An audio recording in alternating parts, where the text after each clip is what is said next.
বাংলাদেশের খেলাধুলার জগতে আবারও সুখবর। বাংলাদেশ ক্রিকেট দলের সাথে বাংলাদেশ ফুটবল দলও যুক্ত হয়েছে। সবাই এখন হারে, কিন্তু তাতে কি? এটাই আমাদের গর্ব, হারি এখন আমাদের জাতীয় ঐতিহ্য।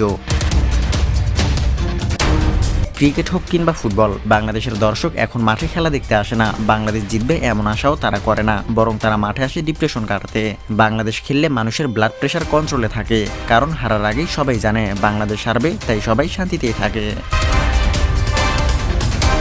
এদিকে জাতীয় স্টেডিয়ামে ফুটবল দলও কম যায় না। তারা বারবার প্রতিপক্ষের পোস্টের সামনে বল নিয়ে গিয়ে দাঁড়িয়েছে এবং দাঁড়িয়েই থেকেছে। বল দৌড়াই, প্লেয়ার দৌড়াই, কিন্তু গোল সে তো বিদেশে বেড়াতে গেছে। তবে বাংলাদেশের গোল না করার একটা কারণ আছে, আর কারণ হলো তারা বিশ্বাস করে ডিফেন্সই শ্রেষ্ঠ আক্রমণ, যদিও দুইটাতেই তারা সমানভাবে দুর্বল।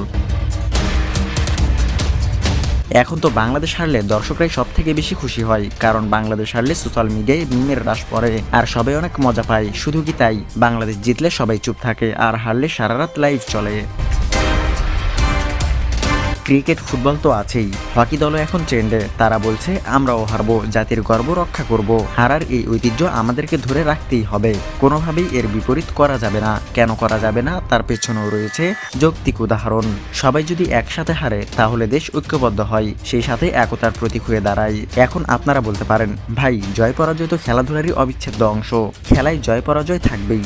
হ্যাঁ, সবকিছু ঠিক আছে, কিন্তু বাংলাদেশের স্পোর্টসে হারি এখন জাতীয় সম্পদ, আবেগ এবং কন্টেন্ট ক্রিয়েটরদের রোজগারের প্রধান উৎস।